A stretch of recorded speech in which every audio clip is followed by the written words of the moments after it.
How is it, man?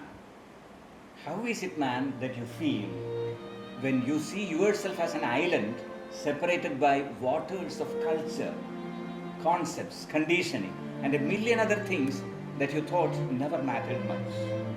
ഇതൊന്നും ഒരു വിഷയമല്ല എന്ന് വിചാരിച്ചിരുന്ന പല കാര്യങ്ങൾ, എങ്ങനെ സംസ്കാരങ്ങൾ, അതുപോലെ ആശയങ്ങൾ, ചിന്തകൾ, കണ്ടീഷനിങ്ങുകൾ, സ്വാധീനങ്ങൾ, ഇവയൊന്നും വലിയ വിഷയമല്ലെന്ന് വിചാരിച്ചിരുന്ന ഇവയൊക്കെ ഇന്ന് സമുദ്രങ്ങളെ പോലെ നിന്റെ ചുറ്റും വന്ന് നിന്നെ മറ്റുള്ളവരിൽ നിന്ന് അകറ്റി നിർത്തി ഒരു തുരുത്ത് പോലെ ആക്കിയിരിക്കുന്ന ഈ അവസ്ഥയിൽ നിനക്ക് എന്തു തോന്നുന്നു മനുഷ്യ?